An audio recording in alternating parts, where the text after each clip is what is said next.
Hello friends and welcome to my channel code with Inshal. तो जैसा आपको पता है प्रीवियसली ऑन हमने full stack web development full course की सीरीज स्टार्ट की थी जिसमें हमने एचटीएमएल के थ्रू बहुत से टॉपिक्स कवर अप किए और मुझे उम्मीद है आपको वो सारे ट्यूटोरियल समझ में आए होंगे जो कि अभी तक हमने एचटीएमएल में कवर अप किए।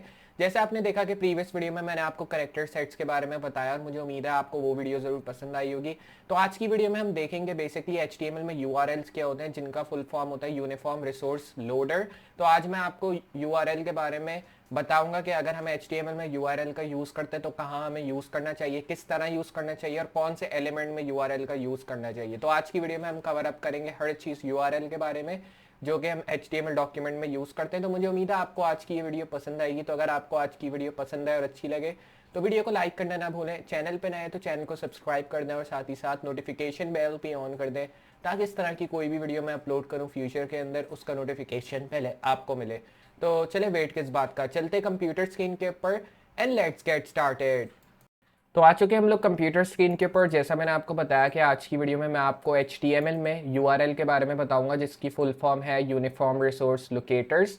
तो आज हम देखेंगे बेसिकली URL को किस तरह हम यूज़ करते हैं, URL को क्यों यूज़ करते हैं और क्या काम है इसका HTML डॉक्यूमेंट के अंदर।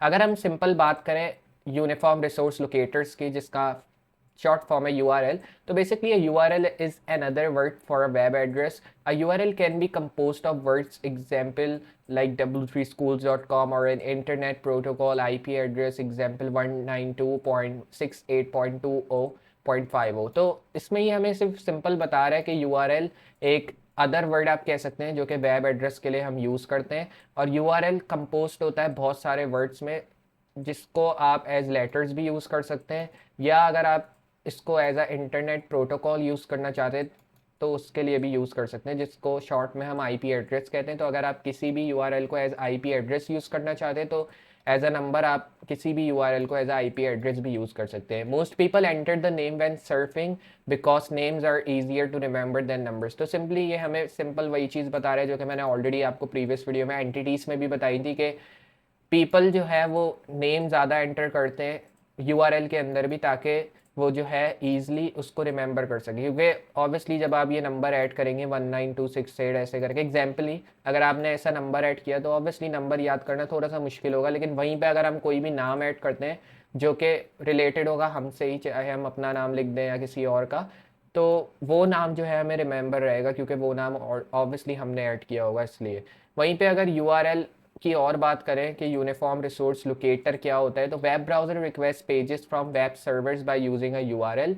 A uniform resource locator URL is used to address a document or other data on the web. A web address like this follows these syntax rules. तो ये इसका एक साइंटेक रूल है और इसकी एक्सप्लेनेशन आप यहाँ पढ़ सकते हैं। अगर हम बात करें कि बेसिकली यूनिफॉर्म रिसोर्स लोकेटर को हम क्यों यूज़ करते हैं तो बेसिकली वेब ब्राउज़र यूआरएल के थ्रू रिक्वेस्ट करते हैं पेजेस फ्रॉम वेब सर्वर्स और एक यूनिफॉर्म रिसोर्स लोकेटर यूआरएल को हम इसलिए यूज़ करते हैं ताकि हम एक डॉक्यूमेंट को एड्रेस कर सकें या डेटा को ऐड कर सकें वेब ब्राउज़र के अंदर या वेब के अंदर। वहीं पे अगर वेब एड्रेस कुछ देखें तो कुछ इस तरह के वेब एड्रेस आपको मिलेंगे। जैसे अगर मैं यूट्यूब का भी वेब एड्रेस देखूं तो उसमें भी मुझे कुछ इस तरह का यूआरएल देखने को मिलेगा और वो सारे web address same Scientex rule को फॉलो करते हैं जो कि स्कीम का है और स्कीम डिफाइन करता है type of internet service. Most common is HTTP और HTTPS। मीन्स आप जिस भी वेबसाइट पे विजिट करेंगे उसमें आपको पहला जो लिंक मिलेगा वो HTTP या HTTPS का होगा। अब कुछ वेबसाइट्स में HTTP भी आपको दिखेगा और कुछ वेबसाइट में HTTPS भी दिखेगा। वहीं पे प्रीफिक्स की बात करें तो defines the domain prefix default for HTTP is www। तो www डॉट और फिर वेबसाइट का नाम .com इस तरह करके आपको कुछ यूआरएल शो होते हैं। तो बेसिकली जो www स्टार्ट में आप ऐड करते हैं 3 टाइम्स इसको हम प्रीफिक्स कहते हैं और प्रीफिक्स डिफाइन करता है एक डोमेन। जैसे अगर मैं एक डोमेन परचेज करता हूँ अपनी वेबसाइट के लिए तो उस डोमेन के स्टार्टिंग में मैं ये 3 डब्ल्यूज लगाऊंगा क्योंकि ऑब्वियसली अगर मैं HTTP का यूज़ कर रहा हूँ तो ये चीज़ जो है डिफ़ॉल्टली आएगी, तो इसलिए हम इसको प्रीफिक्स कहते हैं। वहीं पे डोमेन की बात करें तो defines the internet domain name like w3schools.com। मतलब ये डिफाइन करता है एक डोमेन नेम। जैसे अगर मैं एक वेबसाइट बनाता हूँ कॉमर्स और मैं उस कॉमर्स वेबसाइट में फ़ोन्स ऐड करता हूँ तो मैं उसका नाम दे सकता हूँ उस तरह फ़ोनशॉप.com या मैं उसका नाम दे सकता हूँ फ़ोन मोबाइल मार्केट.com। इस तरह करके मैं डिफरेंट नेम्स दे सकता हूँ उस साइट को। तो वो जो नेम्स हम देंगे उसको हम डोमेन नेम कहते हैं और वो डोमेन नेम हमें परचेज करना होता है इंटरनेट से, जो कि नॉर्मली सबको पता होगा मेरे ख्याल में, लेकिन थोड़ी बहुत मैंने आपको इसकी एक्सप्लेनेशन इसलिए दे दी क्योंकि इसका ताल्लुक भी इसी यूआरएल से है। अगर हम बात करें पोर्ट की, तो पोर्ट डिफाइन करता है पोर्ट नंबर, जो कि हम होस्ट में देखते हैं, जो डिफ़ॉल्ट 80 होता है। जैसे अगर आप कोई भी वेबसाइट विजिट करते हैं तो जब आप उसमें डबल क्लिक करेंगे वेबसाइट के यूआरएल में, तो आपको एक पोर्ट नंबर दिखेगा। डिफ़ॉल्ट पोर्ट नंबर एचटीटीपी के लिए वो 80 होता है। बाकी ये कुछ वेबसाइट्स में आपको नॉर्मली डिफरेंट पोर्ट नंबर भी देखने को मिल सकते हैं, जिसको हम होस्ट कहते हैं। मींस वो पोर्ट नंबर आपको होस्ट पे दिखेगा वेबसाइट के, तो वो होस्ट पे नॉर्मली 80 शो होता है, लेकिन अगर वेबसाइट HTTPS है या किसी और डोमेन में ली हुई है तो फिर उसमें आपको डिफरेंट पोर्ट नंबर शो होगा। वहीं पे अगर पाथ की बात करें तो पाथ डिफाइन करता है path at the server if omitted the root directory of the site. Means ये जो पाथ है ये डिफाइन करता है साइट की डायरेक्टरी, या आप कह सकते हैं साइट की लोकेशन एट द सर्वर। जैसे अगर मैं एक वेबसाइट बना रहा हूँ तो ऑब्वियसली मैं वेबसाइट का पाथ दूंगा उसको। जैसे अगर मुझे वेबसाइट में कुछ इमेजेस डालनी है तो मैं इमेजेस का पाथ दूंगा कि मेरी इमेजेस यहाँ है और यहाँ से उठा के इसको मेरे वेबसाइट में डिस्प्ले कर दो। उसी तरह जब हम सर्वर की बात करते हैं तो सर्वर की भी एक रूट डायरेक्टरी होती है। जैसे अगर यूज़र होम दबाए तो होम पे चला जाए, अबाउट दबाए तो अबाउट पे, तो इसमें हमें एक रूट डायरेक्टरी ऐड करनी होती है। और जब भी आप किसी भी बटन को प्रेस करते हैं, किसी भी नैव बार लिंक को प्रेस करते हैं, तो आप ऊपर एट द टॉप देखेंगे कि उसकी जो रूट डायरेक्टरी है उसमें स्लैश करके अबाउट ऐसे शो होगा, क्योंकि आप एक फाइल से दूसरी फाइल पे रीडायरेक्ट हो रहे होते हो। इस वजह से हम जो है पाथ का यूज़ करते हैं सर्वर के अंदर।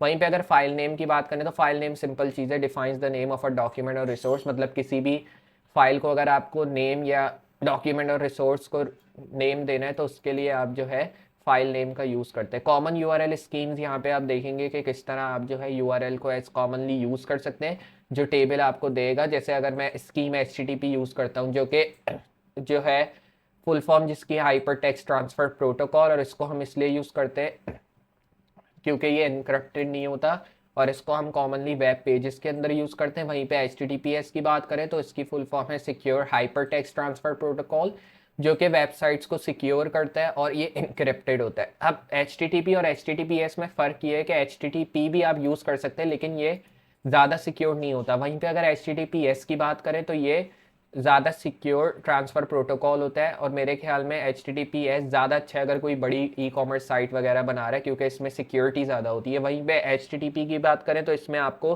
कोई भी चीज़ इनक्रप्टेड नहीं मिलेगी, और वहीं पे HTTPS की बात करें तो इसमें आपको हर पेज की हर कंटेंट या हर चीज़ इनक्रप्टेड मिलेगी।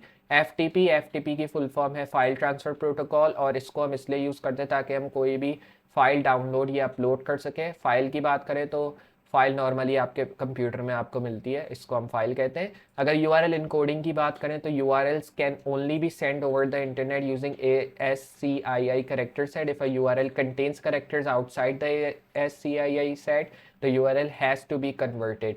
मतलब अगर आपको एक URL को इंटरनेट के ओवर सेंड करना है तो उसके लिए आपको ASCII वाले करेक्टर सेट का यूज़ करना है।